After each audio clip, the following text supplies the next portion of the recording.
God can use whoever he wants to, but God won't force his will on those who won't be willing to allow it to be done through them.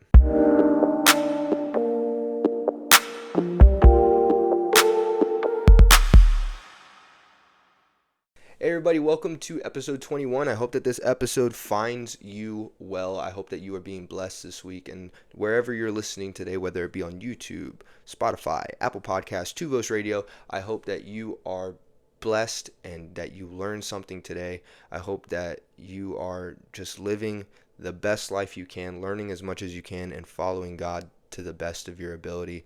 And in doing that, if you missed last week, I hope that you are making friends and making connections with people that can strengthen you, that can make you better. And if you missed it, we talked about why it's important that you do that. So go back, give it a listen if you haven't already, and I hope that it blesses you.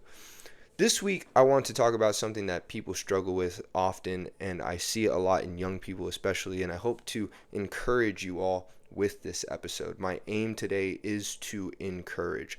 And I hope that you view yourselves in a different or potentially different and a much more understanding light. It could be that you already know everything that I'm about to say today and you just need a reminder. And if you don't know the things that I'm going to say, I hope that this shines a light and that you can look at yourself in a more understanding way. And today I want to talk about the value that we have, the value that we hold in ourselves. I'm not talking about what we can do, and I'm going to touch on that a little bit, but I want to preface this episode to let somebody know that you are not less valuable because you make mistakes. You're not less valuable to God, or you shouldn't be less valuable to your friends and your family and people that care about you because you mess up. There are consequences. There are things that you have to repent for. There are things that you have to make up for, and there are things that you have to pay for. But you are no less valuable of a person to God or to anyone who loves you because you make a mistake, because you strayed away, because you did something wrong. You are loved by God, by his people, by people in your life that truly care for you. You are loved. And so do not believe any lies of the enemy that tell you I'm not worth the trouble, I'm not worth the commitment or the effort. You are worth it. And so going into today, I want to talk about David, and we're going to dive into one passage of the David and Goliath story. It's a story that we hear all the time in Sunday school. We hear it even as adults because David and Goliath is such a great story of just a willing vessel. And we're going to get into that. And I want to only take, though, verses 44 through 52 of 1 Samuel 17. We're going to really dive into these verses. The story itself is longer. There's a lot leading up to it. There's a lot after it, and so I encourage you to read the whole story, but for today's episode, we're just going to go to 1 Samuel 17, verse 44 through 52. The Bible says, "And the Philistines said to David, 'Come to me, and I will give thy flesh unto the fowls of the air and to the beasts of the field.' Then said David to the Philistine, 'Thou comest to me with a sword, and with a spear, and with a shield, but I come to thee in the name of the Lord of hosts, the God of the armies of Israel, whom thou hast defied. This day will the Lord deliver thee into mine hand, and I will smite thee, and take thine head from thee, and I will give the carcasses of the host of the Philistines this day unto the fowls of the air, and to the wild beasts of the earth, that all the earth may know that there is a God in Israel. And all this assembly shall know that the Lord saveth not with sword and spear, for the battle is the Lord's, and he will give you into our hands.' And it came to pass, when the Philistine arose and came and drew nigh to meet David, that David hastened and ran toward the army to meet the Philistine. And David put his hand in his bag, and took thence a stone, and slang it, and smote the Philistine in his forehead, that the stone sunk into his forehead, and he fell upon his face to the earth. So David prevailed over the Philistine with a sling and with a stone, and smote the Philistine, and slew him But there was no sword in the hand of David. Therefore David ran and stood upon the Philistine, and took his sword, and drew it out of the sheath thereof, and slew him, and cut off his head therewith. And when the Philistines saw their champion was dead, they fled. And the men of Israel and of Judah arose, and shouted, and pursued the Philistines until thou come to the valley and to the gates of Ekron. And the wounded of the Philistines fell down by the way to Shaaraim, even unto Gath, and unto Ekron. The first thing I want to point out is that David is a type and shadow of Christ. And before I go on, I want to say that I'm not the most educated in this subject when it comes to typology, I believe it's called. And I could be doing another episode on this later on when I do more research on the subject itself. But with my limited understanding, I want to make that point clear, that David is a type of Christ that we see in the Old Testament. And the best way and shortest way that I can explain that is that David is an Old Testament image of the New Testament Jesus Christ.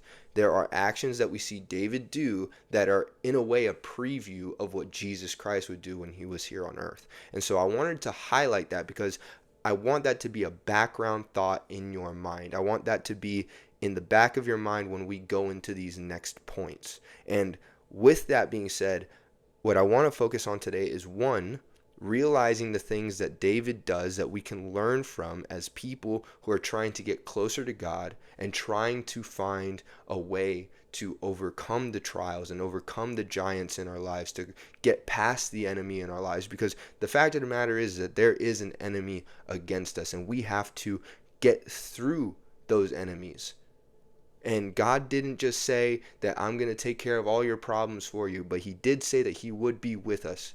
And so that's the first thing I want to focus on, the things that David did to ensure victory. And then the second thing I want to focus on is understanding where our value comes from, understanding where that value in ourselves comes from. So first, let's look at David and at what he says here right after he's threatened by Goliath to basically become human fertilizer for birds and beasts alike. He does a few things. One, he acknowledges Goliath's equipment, but he does it without giving Goliath any glory. He doesn't say, Goliath, you're so strong, your spear is huge, your sword is so sharp, your shield has to be so heavy. He doesn't say that. So we need to be very careful that we don't forget to be vigilant of what the enemy brings against us. But this doesn't mean to dwell on our shortcomings or make the enemy out to be stronger than he is.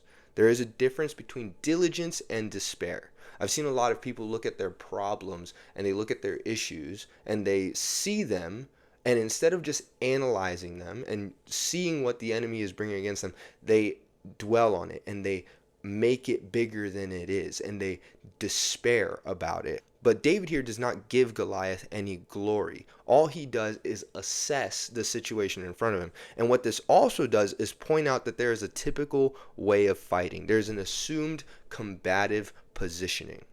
But when trusting God, what you may notice, and especially in this story, is that you may not always be in the assumed position. Because look at what he says next. He says, but I am come in the name of the Lord of hosts. What weapons do is enhance the strength that is already there. So by saying he is coming in the name, he isn't even claiming any strength of his own. So he's not saying that he has any skill, but he is saying that he is connected to a power greater than himself. And his positioning isn't based off of what he knows or what he's proven he can do or what he has, but rather his positioning is dictated by the one who sent him.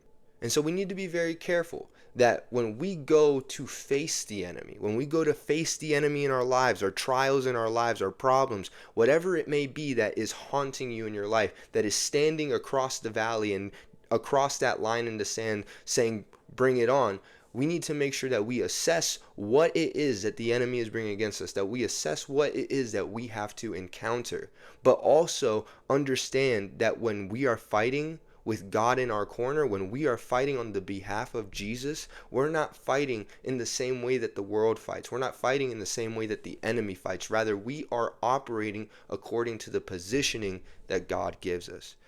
the next thing that David goes on to say, and this is after he says that he's not only going to slay Goliath, but he's going to take his head, and all the carcasses of Goliath and the army behind him are going to be turned into vulture feed. But watch this, his reasoning. His reasoning is what separates that, because that right there, if he would have stopped there, he would have just smack talked Goliath back, because he basically repeated what Goliath told him. Goliath said, I'm going to feed you to the fowls of the air and the beasts of the field. Then David snaps back and says the same thing, if he would have just stopped there. But watch his reasoning. He says that all the earth may know that there is a God in Israel. And then he goes on to say, so Israel knows that the Lord saveth not with spear, not with sword. Why? Because the battle is the Lord's.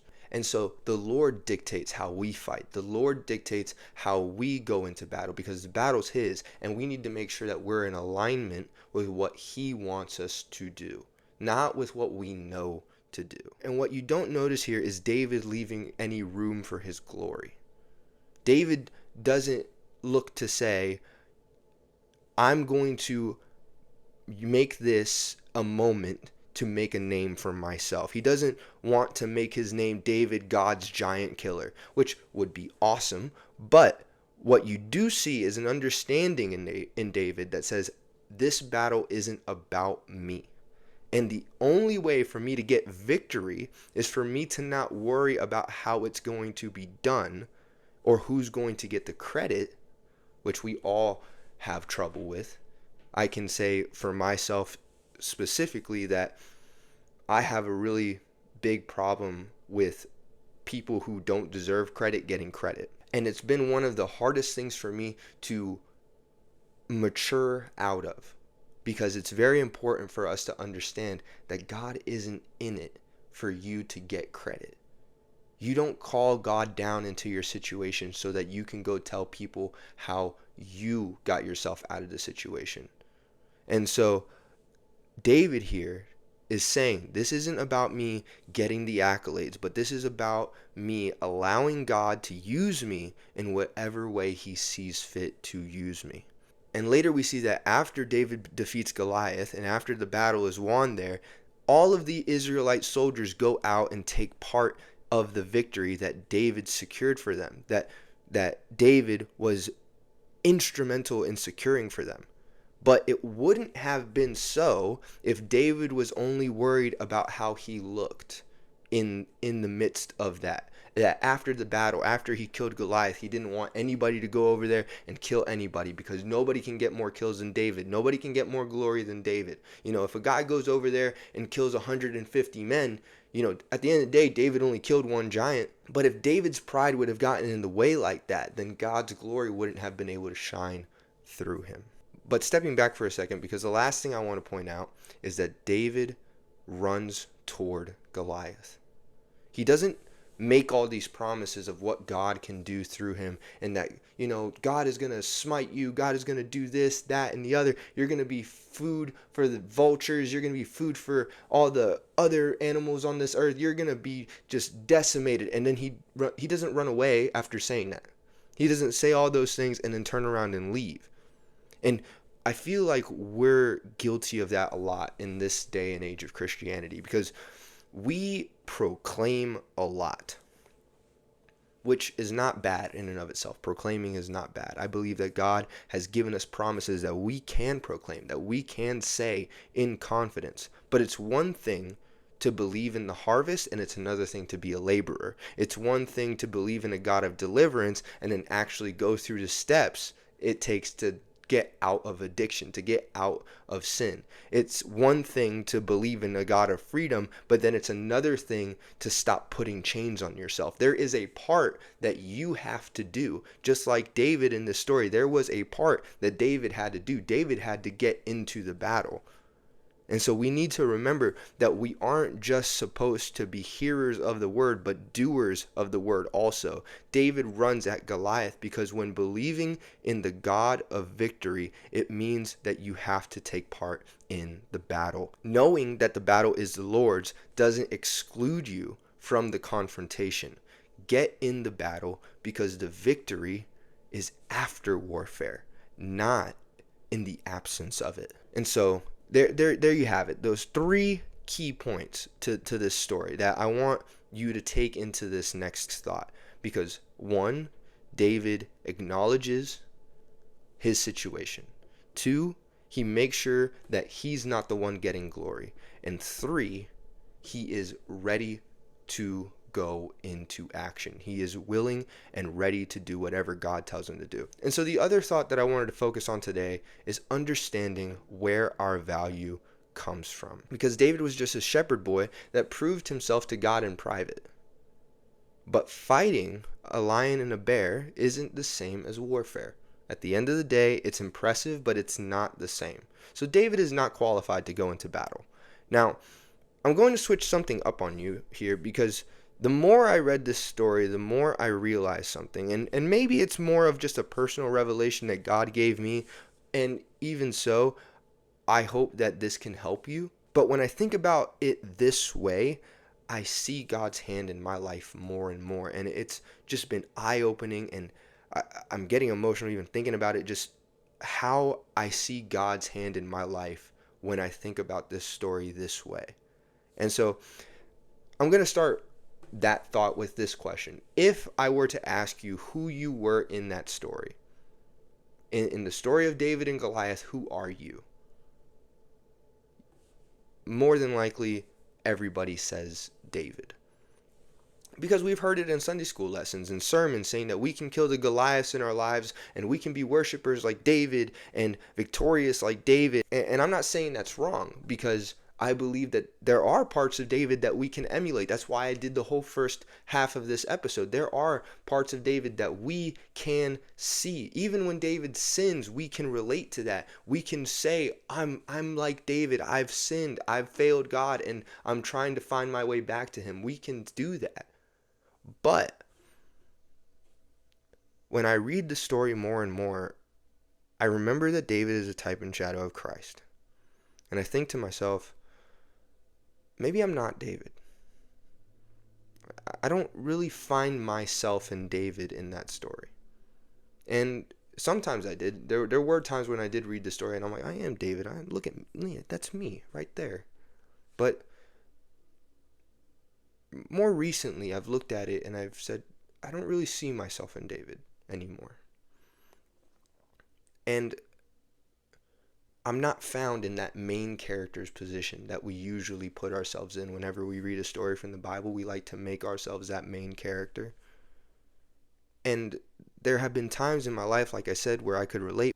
And so that's when I realized maybe I'm just the sling. Maybe I'm just the instrument that Jesus is able to accomplish his will through, like the sling was for David.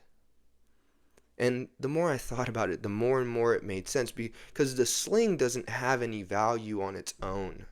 It wasn't until it got into David's hands that it was worth something, that it was able to accomplish something, that it was able to be a part of something greater. Let me paint it this way. Let's say you go to the store right now and you bought a sports ball of any kind. It could be basketball, football, baseball, whatever. But how much is that ball worth just from Walmart? 10, 30 bucks? If you go to the professional grade, like if you're like, okay, I want a ball that they would play with in the NBA that I can take on the court and just toss on there and they could play with it. That ball might be worth $200, $300, which is high, but that's not even close to what it would be if one of those athletes put their hand on it.